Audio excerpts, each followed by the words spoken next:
Okay, so you have a really fast 100-mile time.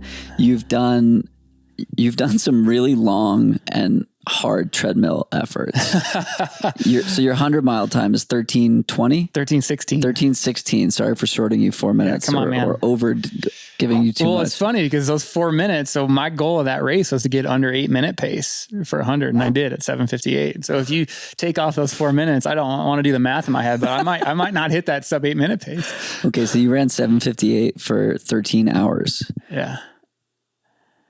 What's that like? It was actually the most zen-like experience I've ever had in my running career. How? Like, I didn't realize I had to run 100K when I got to the 100K point. Like my body was weird because everybody says like, oh, you're going to have every 100 has a low point, something like that. Like, I didn't have a low point in that race. And I'll get into this, but it actually really screwed me up for about a year after that race because it was such a perfect race. Like I didn't have any issues. I ran a 19-minute 5K at mile 92 because I was chasing that sub 8-minute pace. And I was like, I got to do it. And I just threw down. I was like, I feel great. I literally had what I would call low points. You finished that. How do you feel? I mean, I felt great. I chit-chatted, talked to like Arlen Glick had finished just ahead of me in that race. And obviously he's gone on to do some unbelievable things. He's out here. He was, I think, third here last year and back here again to compete and just chit-chatting. It was one of those, it was amazing because I ran the first 100K with Arlen, and he told me like his goal was to break 13 in that race. And like my goal was just to go sub 8-minute pace, and he beat me, and it was never oh, damn, you beat me. It was like, we were just both so dang happy that each of us hit our goal that like I could have finished 20th place in that race and it wouldn't have mattered. I hit my goal. Like that's all that mattered in that race. And it was amazing. I mean, about 30 minutes later, I couldn't walk, but dang, did that feel good. Okay. So I assume you've reflected on this race. Yeah. Why do you think it went so well? Everything came together. It was I've always been the type of runner where if I can just get into that groove and kind of shut my brain off, I can go for a really long time. So that trail, the Tunnel Hill Trail, it's a really flat 100 and it's like 1,800 feet of climbing and 100 miles. So we did more than that. Yeah. in 3 miles today. Yeah. 2 miles. Yeah. So if you can just shut your brain off, you can go for a long time without like really thinking through things. So it was just perfect weather and everything came together. I was well trained.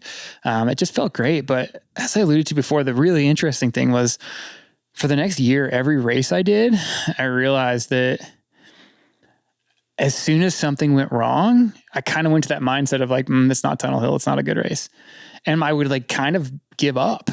Mentally, it's like, so this is wrong. This is the thing that's wrong. So it's really interesting. And shout out to the therapists in the world and the athletes that are willing to go to therapy, because it took me some time to reflect on that. That's like, man, I had like the absolute perfect race and it really screwed me up because again, every time then the next year, something went wrong. It's like, not Tunnel Hill. It's not a perfect race. It's not my day.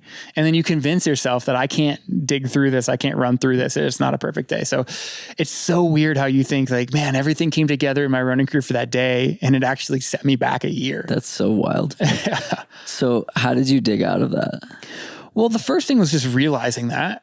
I didn't realize it for a while. So I worked with a sports psychologist a bit and they helped me realize that, which is why I said, shout out to therapy. It's such a valuable thing for athletes to use. Like just anybody, hell, like I don't want to sit here and be, beating the drum for therapy, but mental health is so important in our sports, and especially a sport that you're going to be grinding for 13 to 30 hours. Like you need to be strong between the ears. And if you're not, if something's there to knock you off, then it's going to eat you alive. It's going to eat you alive. Yeah. I mean, the guy that founded Leadville, Ken, he always says the hardest distance in this whole race is the 6 inches between your ears, which is so true. Yeah. Like as soon as your brain tells you it's not your day, it's not your day. So it just took time, like any other thing, any other part of training. It took me time and effort to train through that and to train my mind that it's okay to go through a low patch in a race. You can come through it. You can get out of it. But it took me time and effort, and it's gotten to a place now where I'm back and you do a 250-mile race, you're going to go through some stuff. So I've learned to suffer and get back out of it pretty quick.